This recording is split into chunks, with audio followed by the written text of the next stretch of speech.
the streets with my head in my hands. I've got no plans, only to see you again. Don't get me wrong, sometimes I like being kicked on the ground. I'm not that strong, but then I come to my senses. Yeah, I'm coming. You can feel my power, and I feel what is real when she feels me. And I feel what is real when she feels me. And I feel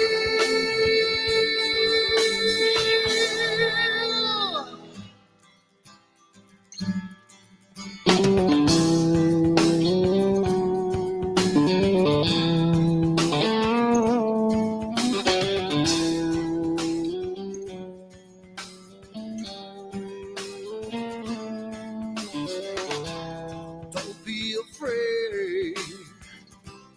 Don't do that man with the scar on his face. It's a charade. It's just the way you've been living.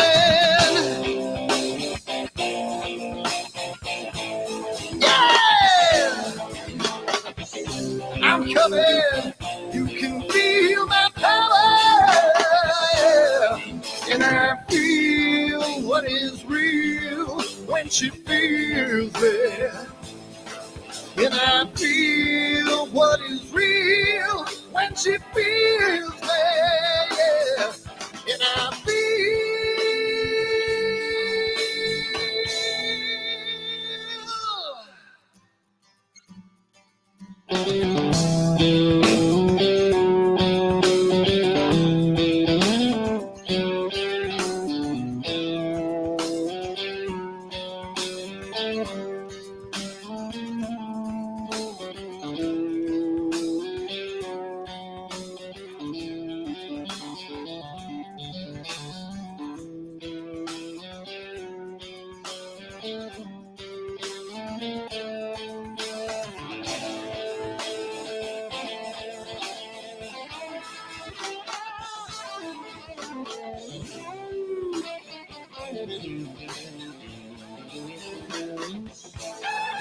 And I feel what is real when she feels me.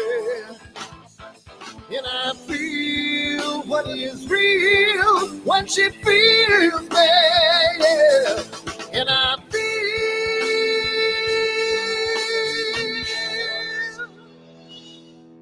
And I feel what is real when she feels me. And I feel what is real when she feels me. Yeah. And I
Hi everyone, Dan here, and I just wanted to put a little snippet about AstroWorld and what we do because I want to start getting the word out because I think it's becoming more and more of a giant community, and I want to get the word out to some other people. So what we do at AstroWorld is We hold astrophotography chats on Wednesdays at 9 p.m. and Fridays at 8 p.m. Eastern time.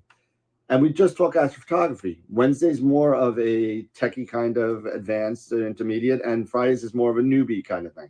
So if you want to check us out, and if you want to, hang out with some semi-decent people that like to go off the rails a little bit and have fun while they're doing it, come check us out at astroworldweb.com, and you can check out the schedule, and you can sign up for all the free giveaways that we do. We just gave away an Eagle 4 Pro, an Optilong filter kit, Charles Brackenstein's books, and a whole bunch of other stuff. So come to astroworldweb.com, hang out with us, have a good time, and as always, remember to keep imaging, keep educating, and clear skies.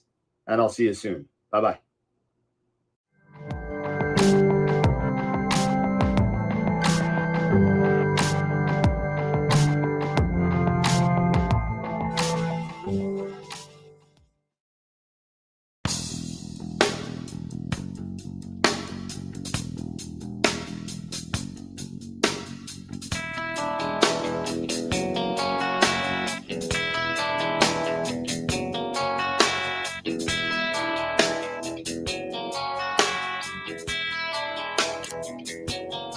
All right.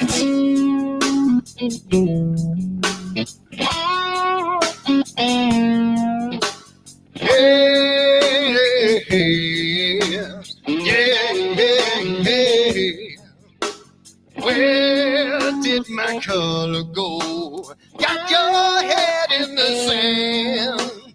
You can't be in control, using a powerful hand. I wanna be you, I wanna see you. Don't taste the kisses of hate. Don't try to tell me, don't try to sell me, don't try to say it's too late. You're gonna push me to the edge, back me in a corner, making me stand in your shoes. Push me to the edge, hide a little color, it's black and white and blue. Black and white and blue, yeah. All right.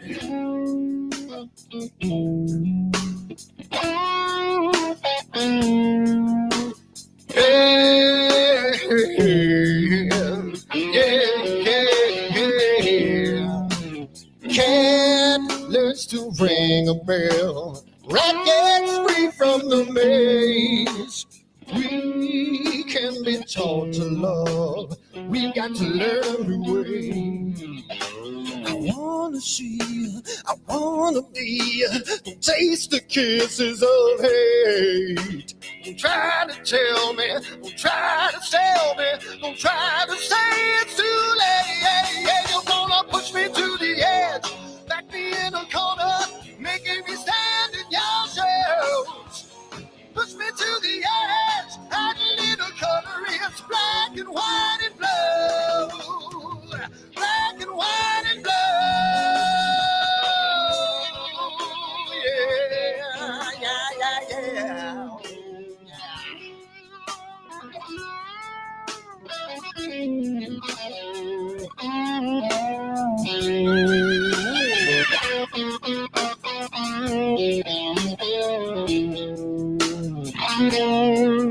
I wanna be, I wanna see, don't taste the kisses of hate. Don't try to tell me, don't try to sell me, don't try to say it's too late. Push me to the edge, back me in a corner, making me stand in your shoes. Push me to the edge, hide a little color, it's black and white and blue. Yeah, black and white and blue. You're going black and white on the edge, back me in a corner, making me stand in your shoes. Push me to the edge, hide a little color, it's black and white and blue. Black and white and blue.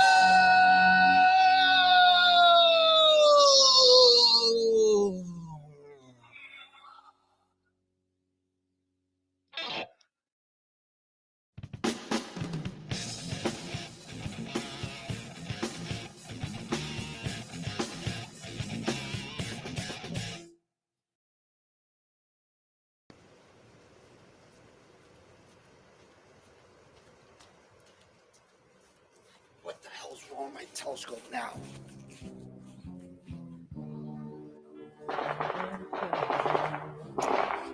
Damn, what's wrong with this thing?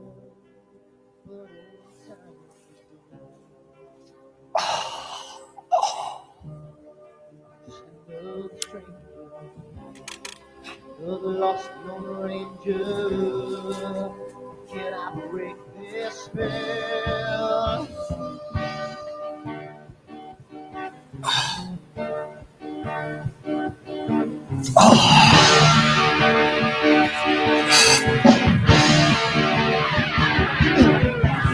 Do one thing right, do I make two things wrong? If I want that fine line, I will always take it wrong. If I just do them, I can live from the right. I sleep all day long, and then I'm breathing through the night.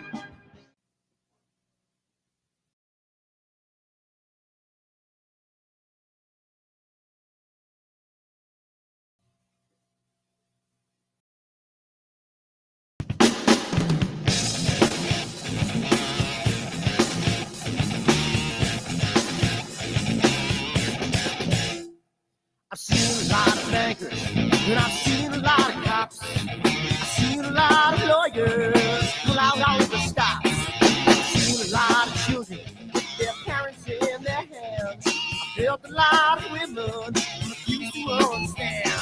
Well, I don't think I understand why we're making such a fuss. And I don't think I understand what's come of all of us. And I don't think I understand why we take the world for granted. I just want to get right back to Guitar Players Planet.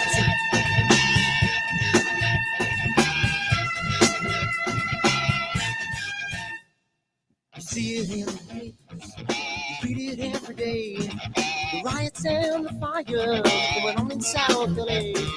The muggers and the government, they're all wanting the same thing. They take all your money and whatever else bring. Well, I don't think I understand why we're making such a fuss. And I don't think I understand what's come of all of us. And I don't think I understand.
Hold on, in one at a time. I think we're good now.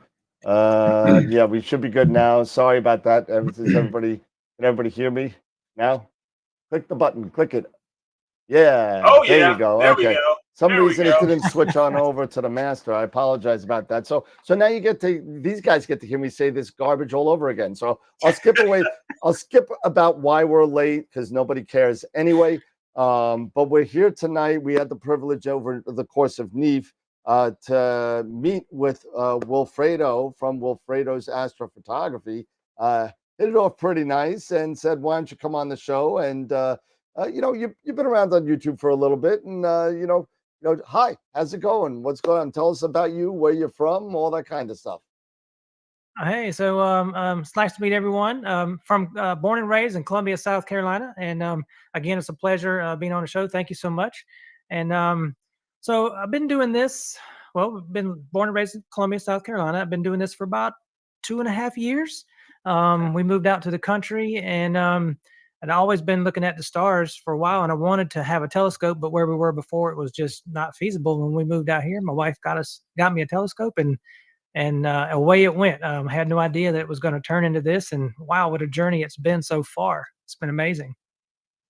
Yeah, it's always interesting when you start something off and you kind of like, hey, you know what, people are actually watching me, and learning, and wanting to kind of see things. It's really, really cool when it actually it hits off. Dave already asked. The first question was, is he a Gamecock? Yes. Oh, yes. Die-hard Gamecock. Yes. I was born and raised a Gamecock fan. So, being a Gamecock fan, I know going off the rails here, but being a Gamecock fan is more exciting, I think, because you never know what's going to happen. One day we're going to be good. One day we're going to be bad, but you never know. So the game is always exciting, and it could turn on a dime. Whereas Clemson, as our rival, they're always going to be good. And, so they're going to win, but, go Gamecocks. Yeah. All right. Okay. Now it didn't take so long. That didn't take SEC moment. I'm leaving because I am, even though I'm not from there, I'm eventually going to retire there. I am a Vol fan. I'm a volunteer. I'm a Vol. I bleed orange and white. Sorry, Oh, Rocky Top. So, no worries. Sorry, but no worries. I was so mad. I was just so mad when was it last season? The Gamecocks beat South, beat Tennessee, and I was just like, man, football. I was like, what am I gonna tell you? But anyway, See, I know completely nothing about football, so I just, I had no idea. So I have nothing to say. I got nothing to say. It's okay. It's okay. I know. I'm horrible. We'll just keep it going. It's okay. We want to make sure you feel. We're gonna make you feel included, Dan. No, that's okay. That's okay. Listen, I will be happy to make it a 2-up and go have dinner. No problem. If you guys won't even know I'm gone, I'll just be like, boop, and then I'll come back with like a glass of wine, and I'll change shirts. So you've been doing. You started your YouTube channel, right? You started with Wilfredos. When did you start the channel? I started it probably 7 months after I first started with a telescope, because I was trying to figure everything out, and I've never really been on YouTube. I've watched a couple of YouTube videos on how to build a Mini Cooper race car, because that's kind of where all the money came to buy all the stuff from, and plus my wife's retirement. She sacrificed her retirement money. That's a running joke, but but it was about 6 or 7 months after the first time that I tried to take a picture. I started looking on there to figure out how to do this. And then once I started my first time, I was like, wow, I made this huge mistake, and I couldn't figure it out. So I'm all about teaching. I retired 28 years in the military. I was a first sergeant, and I like to teach. So I wanted everyone to know about my mistakes. So that's kind of where my first video came in, where I was trying to do a collimation, and didn't really want to spend the money on one of those stars, those artificial stars that you purchase. Yep. Yeah. So I made my own. And I made it out of a block of wood and a light, and I stuck it about 200 feet down by the shop, and it worked. But there was a little tiny sliver of wood that you couldn't see except with the telescope. and it looked like the lens was cracked. So on my brand new 8-inch Meade, it looked like it was busted. And I was like, how am I going to tell my wife I just busted my brand new telescope? And I couldn't figure it out because maybe it's on the inside. And I didn't know how the telescope really worked. So after contacting Meade, they got back with me and they said everything was fine. And it must be something else. I cleaned the lens, and it turns out that it was that little tiny piece of wood. And that was a really bonehead mistake, but it was just one of those, newbie mistakes that you do. And so that's kind of where my first video went in. And then it just kind of went in. I bought a Red Cat 71. Okay. And didn't even know how to put it together. It doesn't come with instructions. I watched a couple of YouTube videos on how it's supposed to work, but there were some things that I couldn't just figure out. I couldn't figure out how to separate the little adapter, and sometimes I don't even know what they're called, but the little adapter where you're has an internal area to put a mounted filter in there. Yep. But there's these little tiny Allen screws in there, and I didn't know you had to undo those. So I was like, I can't get this thing out. So I took it down to the shop. I was going to put my vice grips on there, my pliers, trying to get it off of there, and I'm like, wait a minute, this ain't going to work. So I figured out, you got to undo the Allen screws. So in my little review that I did, I told everyone, hey, you got to make sure that you got to use this Allen screw here because it doesn't come with an instruction manual. And that's kind of what I like to do is be one of those, people that, hey, this is what I did wrong. Don't do this. And then you may put a video out on how to use a filter, but you may never show how to install the filter or how to put the filter, on the telescope. So I kind of like to do stuff like that. And that way the beginners truly know that they can go to my channel and look or ask questions because I like to make sure people know what's going on and how to do it because I still learn every day. Yeah, I mean, and that's one of the great things because of the outlets that we have now with YouTube and all of the all the kind of outlets of information that we have now, that we could have things like, hey, listen, everybody, I'm into this, you're into this, you're watching me, this is what I screwed up, right? Don't do this because learn from me so I can navigate these little or even larger bumps in the road that we all hit. I have a video that I do on the pre-show that says don't get frustrated. And it's all about these little dinky things that we do, like forget to take off the lens cap, put the USB cord in the wrong slot so the computer forget to turn on a camera or a mount, that kind. You're running around trying to do these things, and we all overlook these kind of simple things, but we all make these mistakes. And even the more experience that you have doing whatever you're doing, the easier it is to overlook the simple things. You'll sit there for an hour or two trying to figure out why you have nothing on the screen. Meanwhile, your lens cap is on. You're like, there's no way I forgot to take off the lens cap. And it happens. It happens. It happens to all of us. Yeah, it does. It certainly does. I mean, I've done my share of homer moves. I mean, just recently, I can say, and there's guys who already know this in the chat. I mean, Tom even knows because I went to his house and it happened to me. I'm going to see. I wasn't going to bring it up, I know, but you go, and it's in my blog, on astrowitheric.com. Shameless plug, but hey, go check out my blog. But anyway, go to see the eclipse. Fantastic. But I brought two rigs. One rig I was going to do video of the eclipse. It wasn't working. You were getting so close to the start of the eclipse. I just said to heck with it and moved on to my DSLR. And when I started breaking the system down, I took the solar cap off, and the lens cap was still on.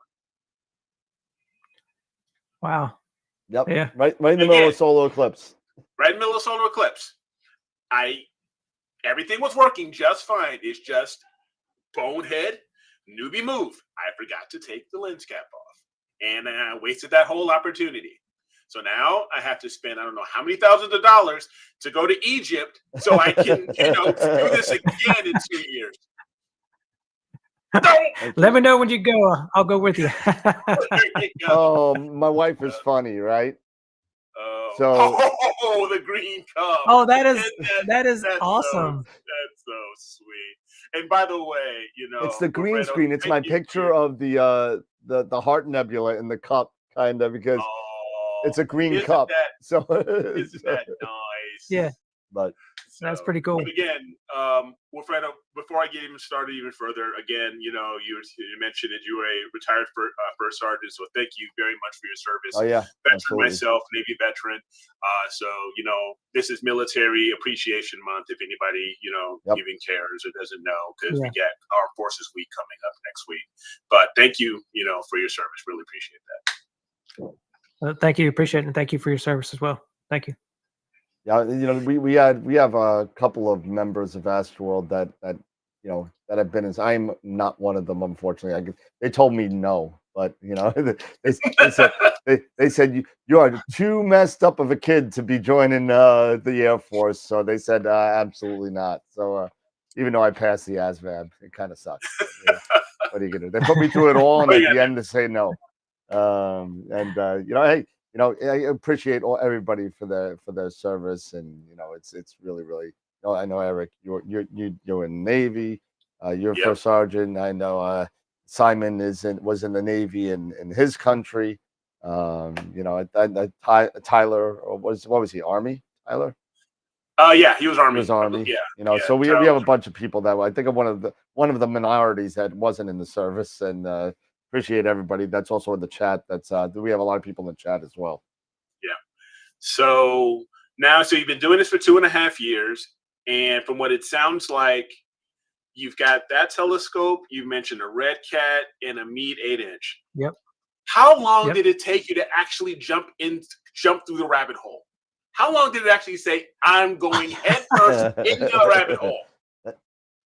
Okay, so that's when my wife bought me my first. It was an Orion, and I still have it. 130 space probe as a Newtonian. Yep. And I got it, put it out on the porch, and I looked at the moon, and I was like, "Oh wow, honey, come look at this, come look at this." She's like, "Okay, come," and I'm trying to get all the kids out here. Look at this, look at this.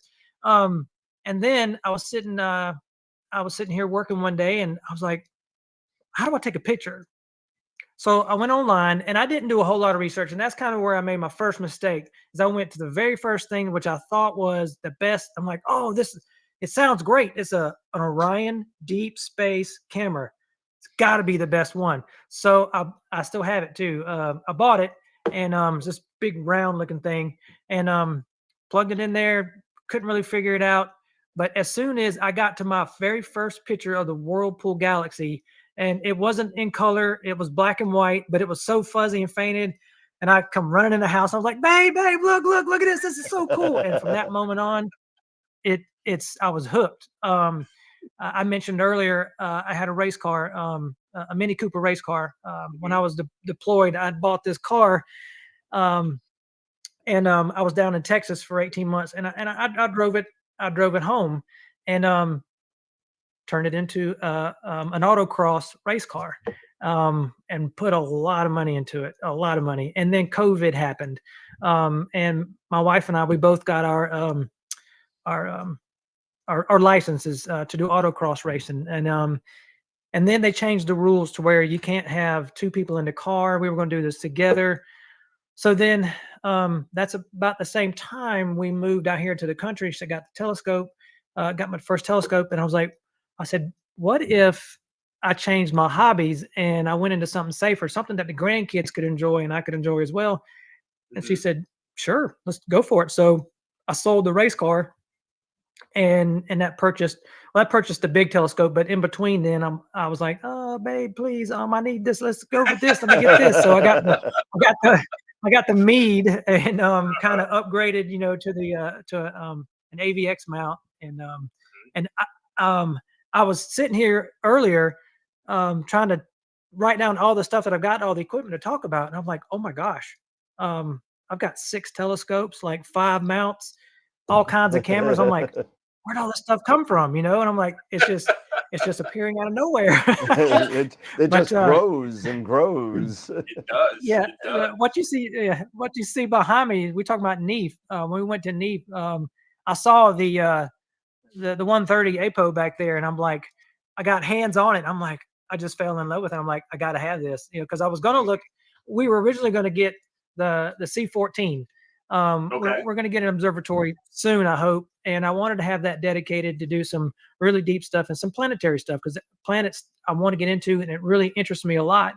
But it's really expensive, really heavy, and I don't want to have to move it around. So I'm gonna wait till I get an observatory. But then when I saw this one, I'm like, there's a lot I can do with it. I can put an eyepiece on it. The Red Cat we can't put an eyepiece on, but this one you can, or you can do all kinds of stuff with it, and it's a 1,000 millimeters focal length. So it's gonna hopefully do some good until the observatory is built. But this one here, haven't even got first light on it yet. Got it in. We got home, got it in, got it together about 2 days ago, and it's been cloudy and rainy. And then I had like a 35-minute window the other night. Went out and did a review on some Optolong filters that we got from Optolong at Neef. And had just enough time to complete that with the RASA, and then of course we got cloud and rain. So Yeah, I'll tell you.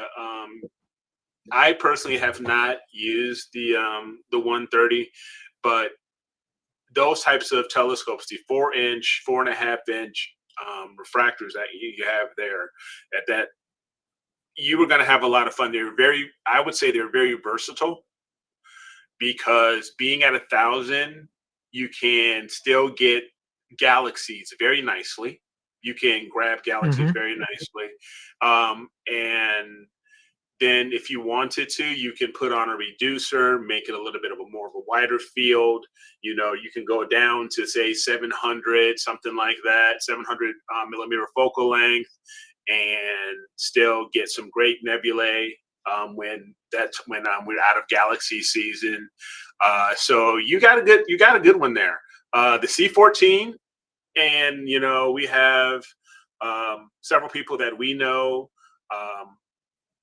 Ron Breacher from Masters of Pix Insight, Wayne Parker, who is the owner and president of Skyshed, who owns Skyshed Observatories. Good friend of ours. He's a good friend, and he has a C14 that he put into his Skyshed Max right now. Before he's probably gonna, I think he said he's gonna move it to his new S. Yeah, that's what he said he was gonna do. Yeah. Yeah. So once you get that observatory there, Wilfredo, you're not gonna want to move that thing ever again. Nope. Right. I'm dying because we've been talking on the show quite a bit, and I live in probably some of the worst skies in the country in Long Island, and it's portal. It's a portal considered 8+ or 9 for Long Island. So it's super. You look at the light pollution map on Long Island, and Long Island is just white. The whole thing is white, and it's all from Manhattan. I'm in the central part of Long Island, so I mean I'm still got a 40-degree light dome to the west from Manhattan, and it's out of control. As you get further out east, you can get to the North Shore in the Portal 5-6 area. So not horrible for New York, but nowhere near premier skies on Long Island. But we're sitting there. The people have been following my trials and tribulations of light pollution and telephone wires, apparently, because the telephone wires have now multiplied over my house, and not 9X or whoever, Verizon is just putting new wires up, and now you look up and I'm in like this spider web of wires and stuff. So I have this little section of the sky that I could go from the northeast to the southeast. That's about all I have in the sky now that I could kind of image. So we're looking to move, hopefully eventually, somewhere out east with a little bit more land and a place to put. I don't even want an observatory. I just want like a roll-off roof kind of thing, where I could throw 2 piers in there and roll it off. And I don't even need a warm room. I don't even care. I'll do it all remote. But I just want, just throw it all in there, and I could roll it off. And I'll get our friends over at Dark Dragons to hook us up with a motor for the roll-off roof. We'll get, Wayne to give me the plans for a sky shed roll-offs and be done with it. But that's my plan, because I have a pier in my backyard right now, but it's open to this, the elements. There's nothing covering it. Mhm. So I take my telescope in every night. I leave the mount out there with a 365 Telegizmos cover on it, and I wrap it up nice and whatever. I got a EQ8 Skywatcher out there, and I throw Nice. whatever else what I want on there. So I got everything. I put my Red Cat 51 on there. Oh my god, it looks so cute. It was so tiny. It was like, Like a little guide scope sitting up there. it was like the mount is bigger than the scope. I'm like, do I need to guide? I don't think I need to guide, because Yeah. but it's just so small and tiny. But it's cool, because I can put anything from my Red Cat to my, I have a 130 astrophysics that I could put up on there. So Okay. Yeah. so I kind of regressed. I kind of stayed away from the Schmidt-Cassegrain, because it just kind of was too much stuff for me. Reducers and well, now it's not much more stuff. But when I started with the Schmidt-Cassegrain, so I had an 8-inch LX200 GPS dual fork arm. So then you got that, and it was basically alt-az, right? So then now I'm getting into astrophotography. Now I need a reducer. Now I need a wedge. Now I need to figure out polar alignment being backwards, because I got to flip the whole scope upside down to do it. It was just too. It was too much. It was too much. My scope just sat, and then finally I was able to move forward. I turned into a refractor guy, and I've been doing refractors ever since, and I haven't looked back really. But so what do you like to? Go ahead. Oh no, I was going to say, I really love when I went up from the Newtonian to the Meade, visual wise, I was really impressed. And then when I got my Red Cat, I was thoroughly impressed. And I didn't want to go away, but then I'm not sure how I fell in love with the Rasa, but something, it was just like calling my name, and that's like my favorite all-time scope, just because it's so fast and the pictures that it takes is just amazing. But it's really heavy and to move around. Matter of fact, I would let's see here if I can show you. Oh yeah, absolutely. Let's see here. Just bear with me for a second here. Yep. I'll get it going here. No problem. Oop, wrong button there. Here we go. All right, this should be.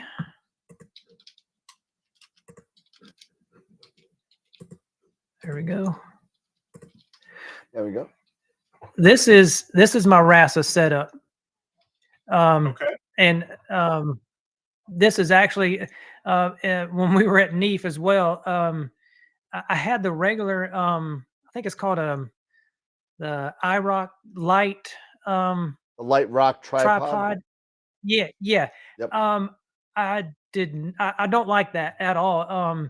Well, this rig is so heavy. Yeah, when that you go to Light try to Rock tighten it down, it's it's tiny. stripped out. Well, the legs are only 1 3/4 inch. I mean, they're really tiny. Yeah, and that's I had gotten it from a Gina Astro. That's what they said here. Use this with it. And then I'd take it out and I'd set it outside. I'm like, I can't. With I'm not getting old. I'm not 52 yet, but it's heavy. What's wrong with 52? Wait, stop. Nothing. I feel like I'm, other than knee surgeries and ankle surgeries. So I was like, this telescope, I can't pick it up and move it. So I looked around to try to find like a little cart, and I wasn't going to pay that $1,000 for that cart. So I kind of made one myself here, and I got a lot of people saying, well, you shouldn't have 4 leveling points, and you should only have 3 to make it easier. Yes, if you had 3 leveling points, it would make it a lot easier. But this one, I built it, and I can easily tow it around the yard and pull it right in the shop without any trouble at all. And then those little leveling rods, Yep. you just twirl them down on the ground. Now with that light rock, other one, the other tripod, it had a lever, and if it was more than 2 or 3 inches out of level, I'd have to adjust one of those legs. Well, with all that weight, of course, that's not the proper Not weight happening. in the Nope. middle there, but we'll talk about that later. But you would loosen the lever, and it would fall down on you, and it would pinch your fingers. And I got my fingers pinched too many times, and I just got aggravated. So when we were at NEAF, I saw this trip here, and it has adjustable feet. And I'm like, that's all I need is a wrench, and I don't have to worry about anything else. So I just got that put together like 3 or 4 days ago, and got it mounted, and I can't wait to do some more rolling around the yard. But that's my favorite setup right there. That's the Celestron 11-inch RASA with a ZWO 2600 MC Pro. Okay. And I just love that setup. Yeah, it looks like that's the STEM 70 that you have it on. Yeah, the CEM 70G. Yep.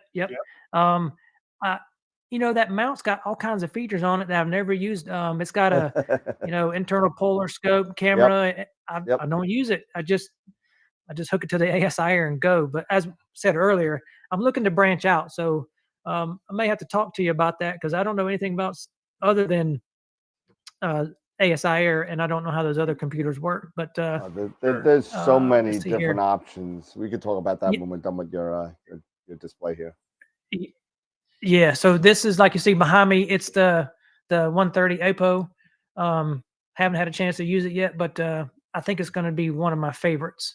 So what I like to take is, of course, this is the California Nebula, and this one was with the RASA, you could barely get that. You could only get a portion of it in the screen. Yeah. Right. So this is my first mosaic that I did, 4-piece mosaic.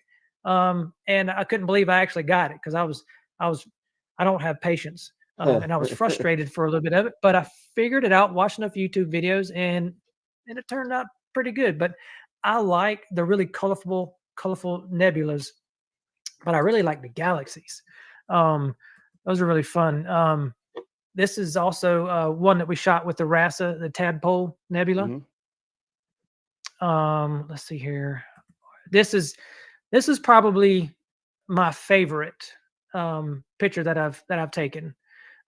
This was a combination. This was taken with the RASA. It's a combination of IDAS and Optilong filters, and then combining everything together.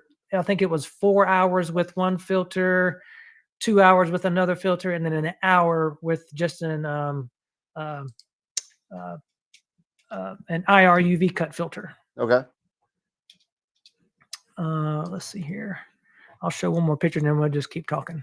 Yeah. And then I do like stars.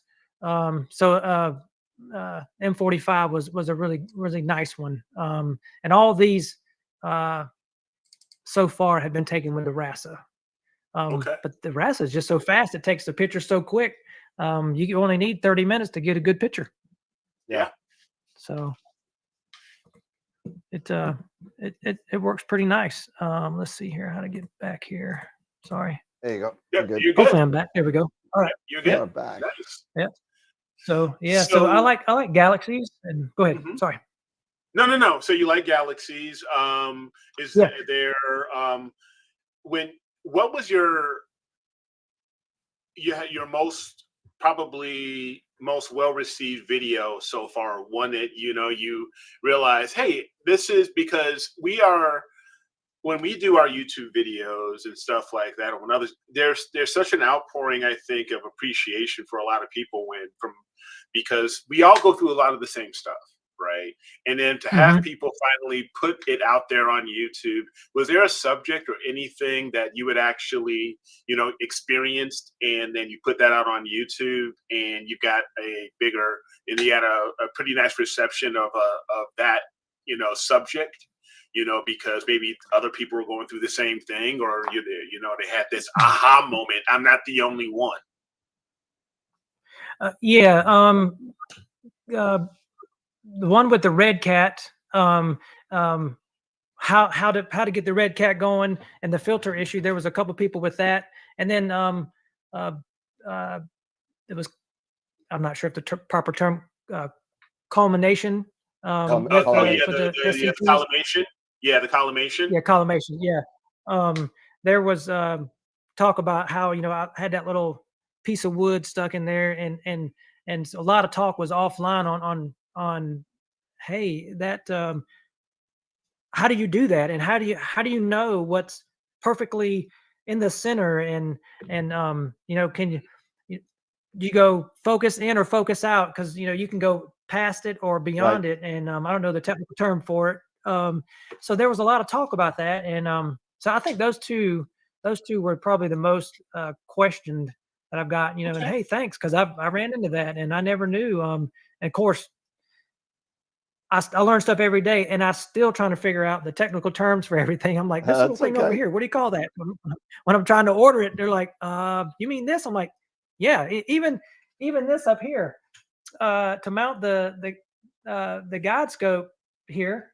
I don't know what type of bracket you're supposed to have to mount it to here, because the regular finder shoes, they mount up there, as you can see, but Yeah, you can actually, they're not straight, and you can mount them to the side on the other side over here, but I want it on the top. yeah, it's funny. You know, a lot of people call them, even though they're not. A lot of people call them Vixen finder saddles, but they're nowhere near Vixen sized. They're smaller. They're slanted that way, but they're smaller. And you try and put a little finder, like a William Optics finder, in there, it's not going to fit because it's just going to fall right out. Yeah.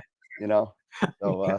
but a lot of people are calling it finder saddles or DX saddles or something like that. Yeah. But there's been a misnomer out there for many, many years calling them Vixen saddles, and they're not. Yeah, I just call them, you know, like basically like finder shoes or something like Finder that. shoes, yeah, that kind of Yeah. stuff. Yeah. That type of thing. So Yeah. so yeah. Now so how you've been at this now for, you said 2.5 years. Yes. And so far on your journey, what has probably been one of your greatest, like, wow, this, you know, like, this is, I can't believe this is so cool type moments?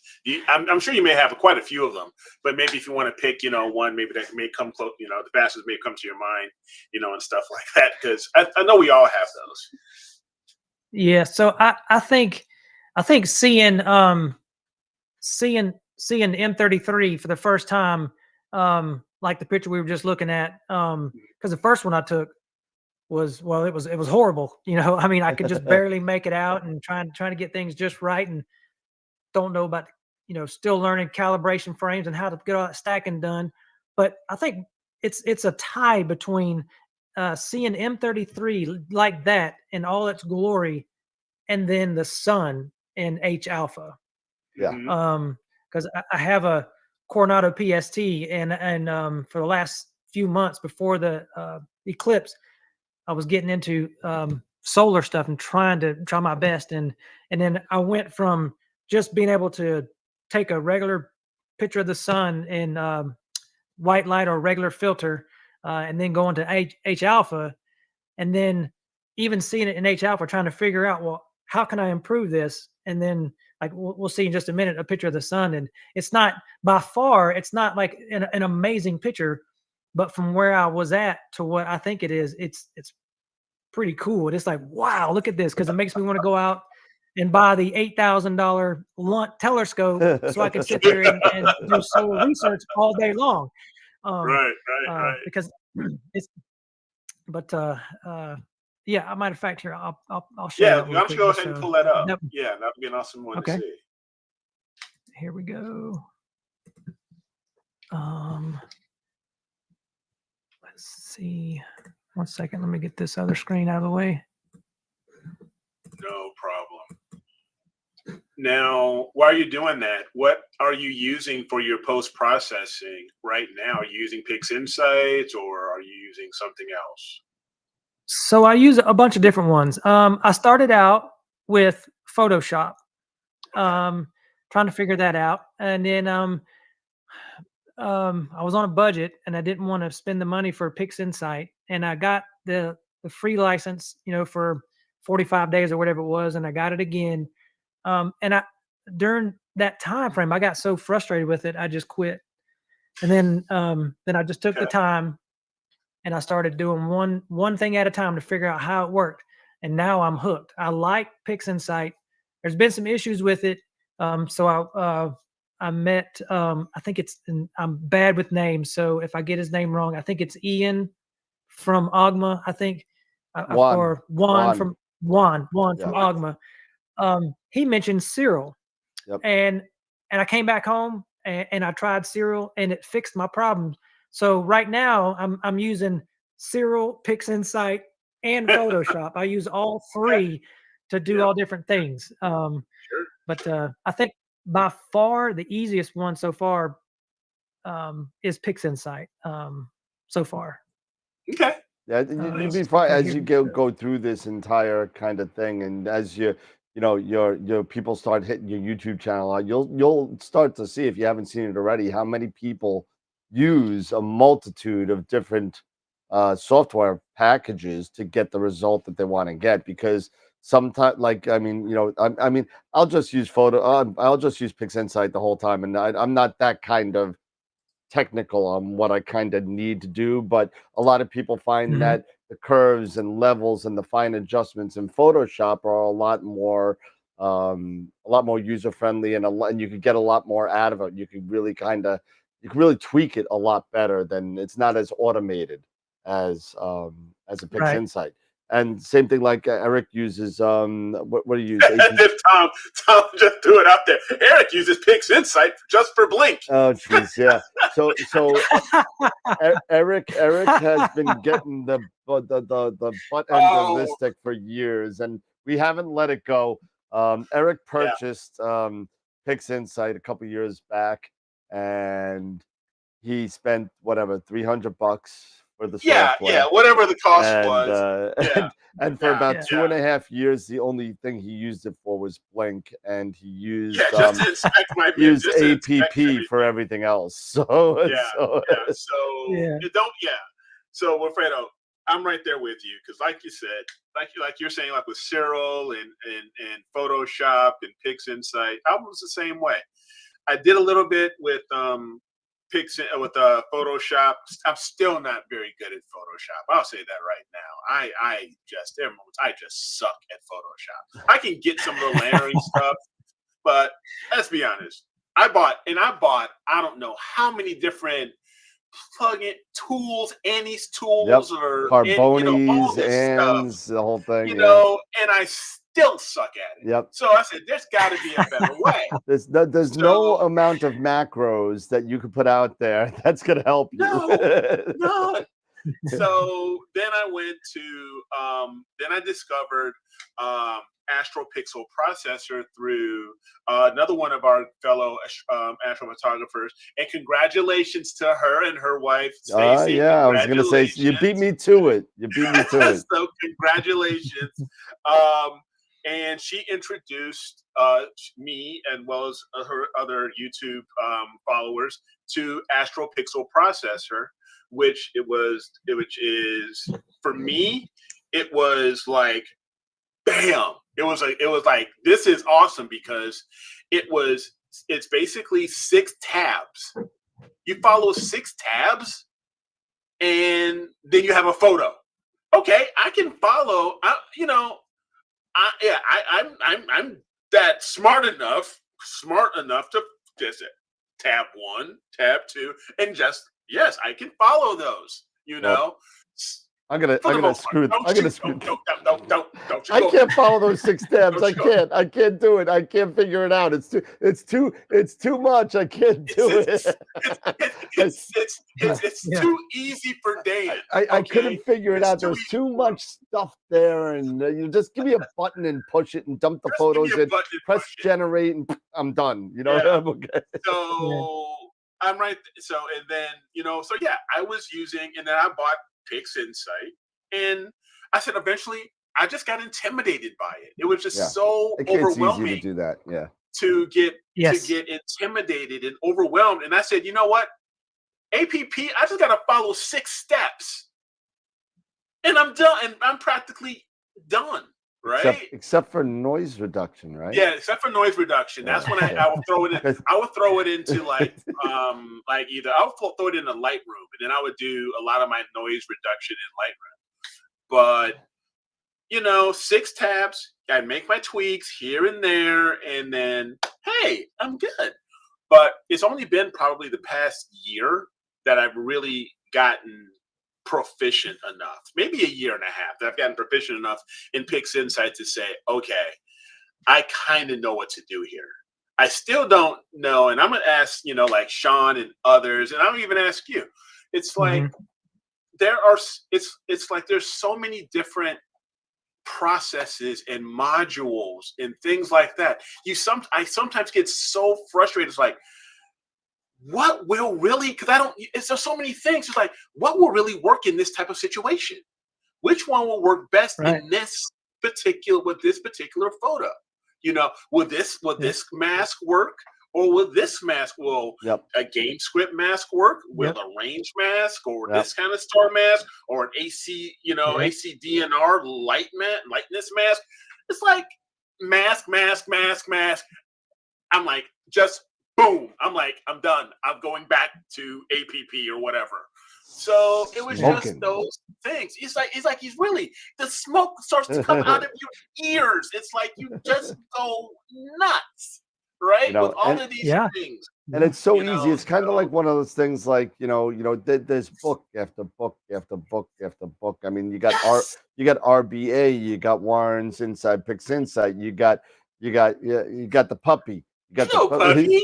The puppies came in. They were you better be Astro careful. puppies. I'm gonna get my little maniac, and Eric can't lift his because they weigh as much as he is. No, even when you had a good back, you're not lifting Titan. No, oh God, no. Titan is named Titan for a reason, and it's not because he's small. However, my little Chihuahua that weighs 4 pounds is a little something else. It can be very, very intimidating, to your point, Eric, that when you look and you just click on process, bam, like 2 lists of crap comes on at you, and you don't even know what is this, what is this, what is ACDNR, what's the difference between do I choose automatic background extractor? Do I choose dynamic background extractor? Do I do one or the other? I mean, you're leaving it up to me to choose. Don't leave it up to somebody to choose. Just do it. Yeah. Speaking of processes, speaking of processes, I will have to give some shout outs to the Astro Nerd community, especially on TikTok. This is, I was talking about solar. Dazzle Shine, she's one of the Astro Nerds on TikTok. And I've been processing pictures, trying to learn how to do the solar stuff, and I couldn't just quite get it to where I needed. And she's like, "Hey, there's this new solar toolbox out there." I was like, "Solar toolbox? What is solar toolbox?" So I went and checked it out, and I was able to take my H alpha pictures to the next level. But to your point about the individual processes, what to do here, what to do there. I was just trying to figure out how to use that tool, and I just started clicking on boxes here, boxes there. And then what I found out is that this solar toolbox actually works for everything else too. You don't have to use it for solar. So then I went back and started just clicking on a process and go, what does this do? Let me try it on this Galaxy. I just learned a month ago how to make the range selection for the mask, and just trying different things. And I realize that I'm trying these different programs, just like I'll go out there with my equipment and I'll just put stuff together. I took a flat bar piece of metal and stuck a camera and a guide scope on it, and took a picture of the comet. The first, what was it? I forget. 2 years ago, the comet came by. I forgot what it was, but I could barely make it out. But I made it out. The band stars. Oh, it was the green comet. The green comet. Oh, the green comet. Yeah, the green comet. It was called the green comet. Yeah. But figuring out which process to use, I think it's just like a bowl of soup, a bowl of chili. Just throw it in there, and if it looks good or tastes good, go with it. And that's kind of what I came up with here. But this is my best solar picture, I think, that I've taken with the Coronado PST and the ZWO 183 camera. Okay, nice. But, I'm hoping to go and get the Lunt and kind of step up my game. But I have one more solar thing to show you here, if I can. Absolutely. Sure. If it'll go here, if it'll work. I think. Let's see. Do I have to reshare this? Maybe I have to reshare the screen. Hang on. Is it a video? Let me do this. Yeah, let me do you gotta this go out and go stop. back in. Yeah, you have to go out and go back in. Yeah. All right, so here we go. Yeah. Okay. But while you're doing that, it's like, yes. There you go. See. Oh yeah. And now That's awesome. I wish I could figure out how to do this stuff yet. I haven't figured this out. This would be one of those other things. There's just so many cool things with astrophotography to learn. I mean, planetary, solar, lunar, deep sky, doing, video time lapses like this and stuff. This is awesome. That is cool. Thank you very much. Appreciate that. It's fun. I really enjoyed just trying to figure out how to do new stuff, and it took me a while to get to that point, and it took me 3 different cameras to try to figure out what worked well with the Coronado PST. And I hear a lot of people saying the same thing, as they don't know what camera works well. But finally, for me, I think I got it nailed down pretty good for what works well with that. For me anyway. Yeah. Right. Charlie, I agree with you. With this weather, the weather, at least here in Illinois right now, and the weather that's coming, we're in a new moon. We're in the middle of we're just in a new moon week. I got clouds. But hey, during the day, it's sunny and clear and all that stuff. And, it's just like, yeah, I got to get a solar scope. I just, because if it just drives me nuts. It's, you'll figure this out about me and Wilfredo. It's like, there are just certain things that just I love about this hobby, and there's just things that just drive me off the wall. And it's just like, okay, I've got all of this equipment. I can't, but dang it, it's cloudy, so I can't use any of it. Yep. So what am I gonna do? Yep. So just buy a Quark. Be done with it. Hey, at least you don't have to buy a whole other scope. I mean, you can buy a Quark. And hey, you know what? I've been talking to you about that. Yeah, that Scout Solar 20. Scout. Yeah, that Solar Scout, man. Yeah. That'll work for me just fine, bro. Yep. Instead of going got out a semi-built-in Quark in it stuff. as well. It's got a little built-in Quark. I can go for something like that. Yep. But it's just, yeah. My entire week. The frustration is just oozing off you. It's just oozing. Yeah. So So you mentioned, what do you do when when you have those clouds? So I'll show you a few more pictures, and I'll be absolutely done with the pictures. Let's see if I got this right this time. Hopefully it comes up. Okay, M51 there. So Yep. So this is with the 6200. And one thing, I took my first couple of pictures of it, and it was cloudy when it wasn't cloudy when I took it, but I wasn't happy with it. So I went back and redone it while it was cloudy. So I was able to go back, because the first go was just, I'm not very good at processing galaxies, but I was pretty impressed with the way that when you zoom in and you can look and find other stuff in the background with the 6200, the zoom works pretty well. And it, like the 2600, you can't really zoom in that far. But with the 6200, it just brings everything out. Now, I know this was a little too much color in this one. But just the background details, with my 2600, I couldn't go out and find all the other little galaxies that are just floating around in here. But I went back and redid these.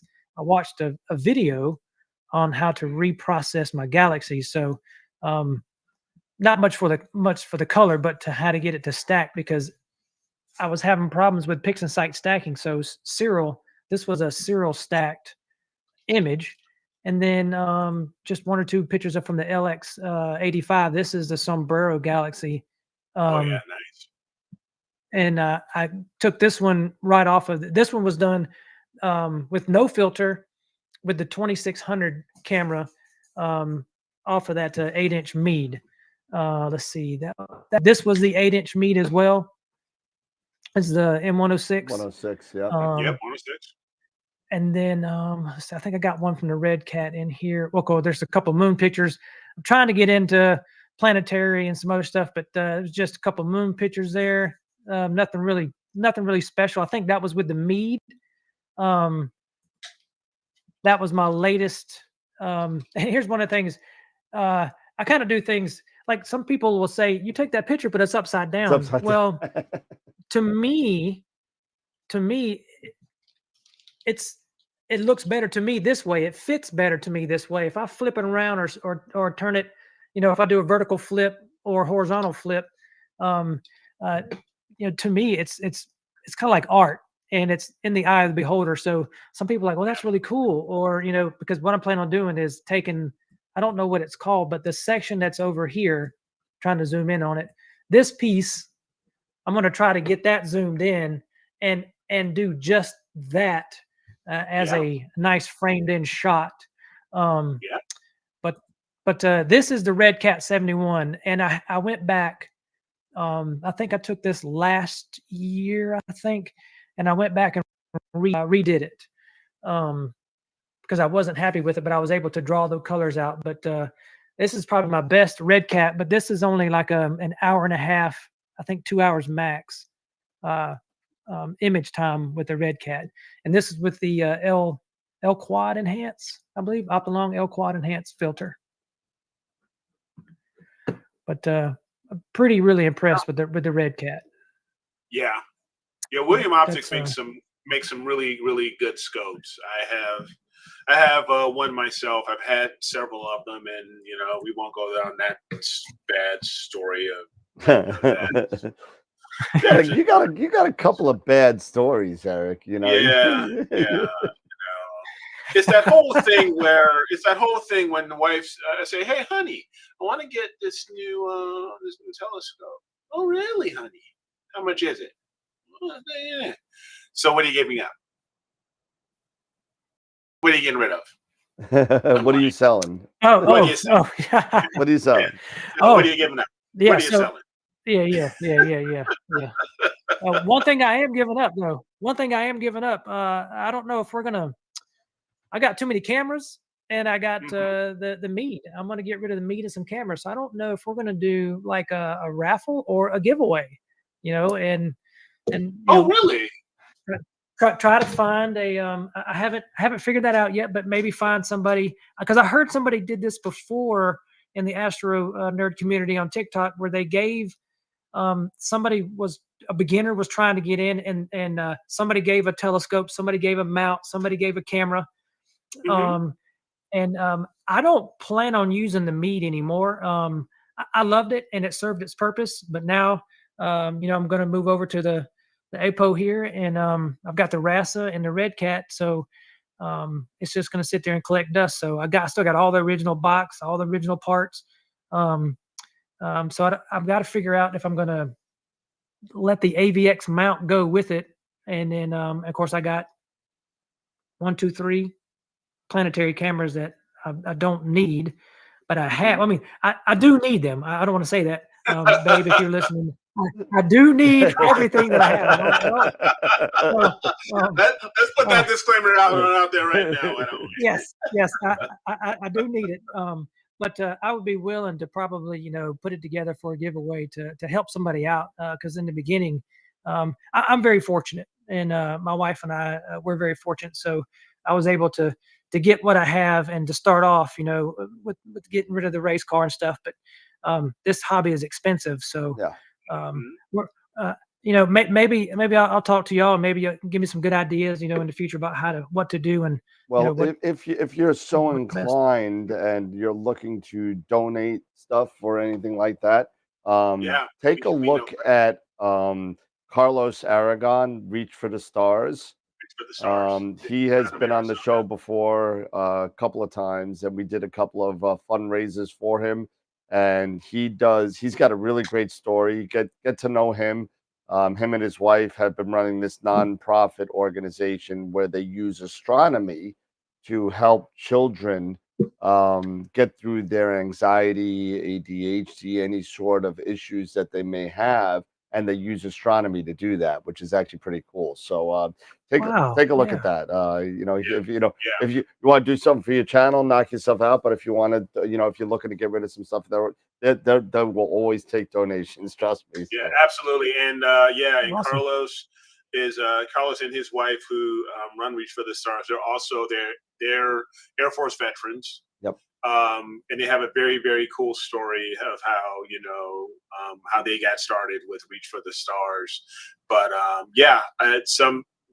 it's really, really cool to have this community where we have people who are so inclined to donate their gently used equipment to benefit outreach programs like Reach for the Stars, and help these young people out, to give them an outlet versus, going after and saying, I'm not going to do anything. I'm just going to do this. You can I got to go on give TikTok. them another, I'm going to go on TikTok, or I'm just going to listen. I'm not going to, I don't care. Because I personally feel that, this smartphone age, while it is very useful, it also separates our kids so much from one another and from society and from interacting, and it puts them, it can get them, it can be depressing. I sometimes feel it can lead them down that depression path. So to have them have an outlet other than, just reaching for their smartphone or something, to have them being able to say, hey, look at this out here that's bigger than us, that's way, way cooler. And then for them to start really realizing, do you realize, that light from that photo or from that image that you see right now, do you know how old that light is? You are a time traveler now. Because that light is millions upon millions of years old, depending on where you're from, or what you're looking at. So it's one of those things that it gives some of these kids an opportunity to think about things other than, those depressing things that have probably drugged them down. It gives them another outlet. Yeah. Right? It gives them another opportunity to focus on something a little bit different, outside of their norm, outside of the box for them, and gets them to maybe open up and try new things, getting interested in science and STEM and stuff like that. So you never know. It also, gives them a little bit more of a wider approach and say, okay, you know what? Yes, there is more to life than Honey Boo Boo and Dance Moms. I mean, shocker. This is not real life, everybody. What you're seeing now is real life. This is not fake news. A lot of people are taking pictures of it, and this is what we see. And and around these stars, some of them have other planets, and some of them have atmospheres, and some of them are in the Goldilocks zone that can possibly support life and other life. It's possible we're not the only ones in the entire multiple galaxies, and it's incredible. That you start to see these things, and it really dwarfs your thinking a little bit, and it gives you a larger sense of reality and kind of seeing these things, whereas just not seeing them on here or in on TikTok or in your textbook or whatever. When you're actually seeing it and doing it, and hey, take a look at this, even if it's something as simple as a sea star, and you sit there and you just take it, and you go and you point it and you say, wow, it really is there. It really is eye-opening. It really is. It is. So that may be an opportunity if you reach out to Carlos, that if you are so inclined to do that, I'm sure he'll be more than happy to accept that, and he'll give you a tax form too. So that's nice give you a tax form. Because, yes, they are a charity and stuff like that. But yeah.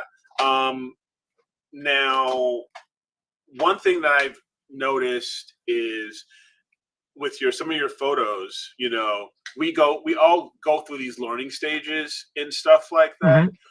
Eventually you're going to get to a point, like I have several times, that you're going to be like, the better I get with this Pix Insight and stuff, you're going to go right back and you're going to reduce things. You're going to say, I'm going to try this, I'm going to try that.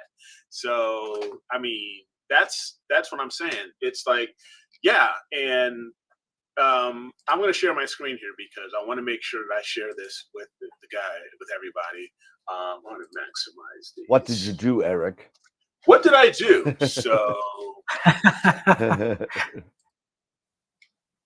So here we have the Leo triplet that I took I took this 4 years ago, back in 2020, with my former William Optics Venus Star 126 and a 294 MC and MC Pro. And I thought, here I'm thinking, this is pretty good. For 4 years ago, I was like, this rocks. I'm loving this. I mean, I've got nice color, here an M66, I believe, and there's M65. The hamburger is awesome. Everything is just so cool. And I was sharing it. Everybody's saying, attaboy, this is really nice. And then last week, Sean Nielsen from visibledark.ca, he came onto the show and was was my wingman while Dan was out, and showed me he's really good at Pix Insight. He is a Pixite instructor. He was really generous of his time and hung out with me, and he started teaching me a few things here and there. So I decided to take what he taught me and say, let me redo some one-shot color data, because this is done with a one-shot color. So, and that's exactly what I ended up doing. So I went from that to this guy. Amazing. Just by some of the tutorials that, just for the few minutes that he hung out with me, and it's like, wow. And that's the same data? That is the same data. That's Nothing awesome. has changed. Just the processing techniques. Wow. Just the processing. Just the processing has changed. That's amazing. So it's like, it's like a different picture, man. It likes, thank you. It looks like a totally different picture. Go back to the other one. Yeah. So if I go back to the previous one here, the original. That was the original. Look at how bright the background is and how dark the hamburger is. And then when you go back to the stars. The stars too, and the stars. out.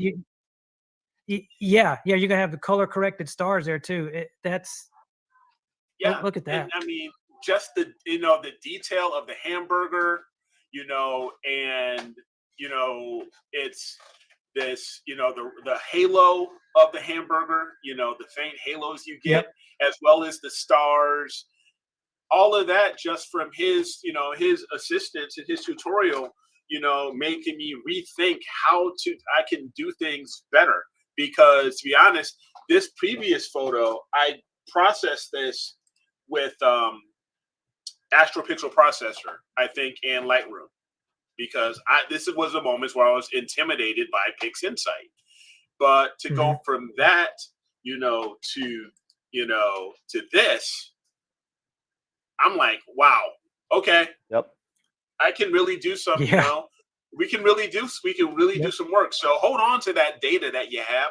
Don't let it go. Don't get rid of anything, because you just never know if, as you learn here through your journey, that something, you're going to want to retry something. Yeah, and then the bottom line is, if Sean could help Eric, and Eric is almost unhelpable, yes. Go take lessons from Sean, because he can help you. Yes, so. Absolutely. Yeah. So you mentioned hold on to data.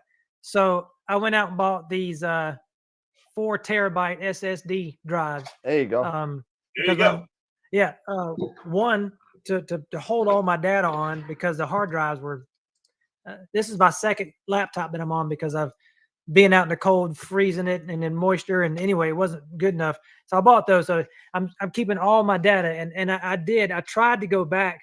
One thing I was bad about is I'd keep the data, but I wouldn't keep the calibration frames. So I'm like, oh my! So now I'm creating folders and the calibration frames for each, for telescope, blah blah blah, and I'm starting to go back, because you're exactly right. That's amazing what you can do with your old data with new techniques. Yeah, it's unbelievable. And you know what you can even do now, and if space is a premium, when you do it in PixInsight, right? When you do your initial stack, it'll have a folder of just calibrated frames.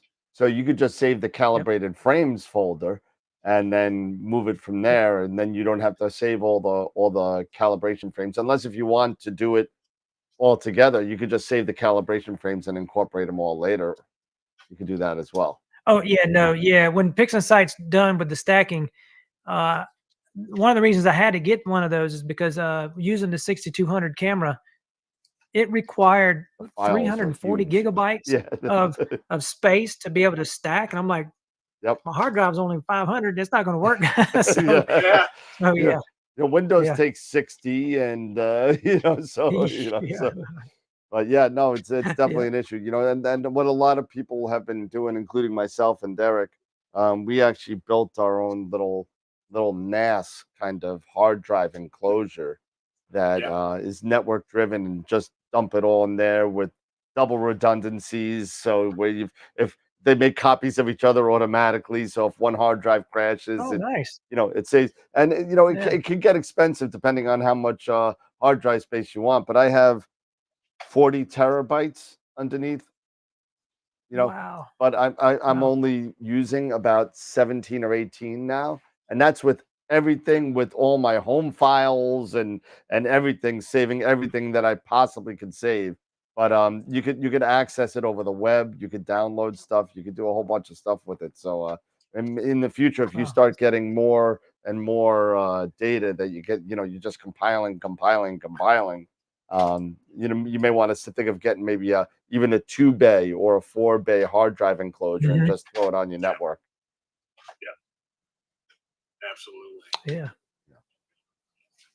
But apparently somebody's calling your name, Earl Earblooms. Earblooms. They say Wilfredo. Yeah. Yes. Lindsay.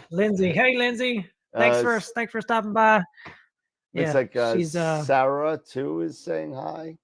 That's my. Is it Sarah Stars and Sips? That's my wife. It just says Sarah with a purple S. So I thought that was that was a member of Wilfredos. So a lot of people in there. We got about 32 people floating around. Awesome. I'm Yeah.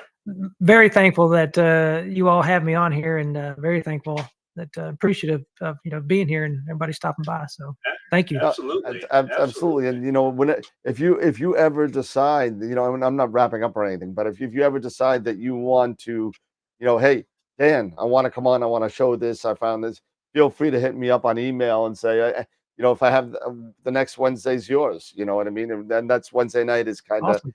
kind of guest night. So like Eric said, Sean Nielsen from Visible Dark comes on, all the Masters of Pix Insight come on. We've had Nico a couple times. We had Astro Stace a bunch.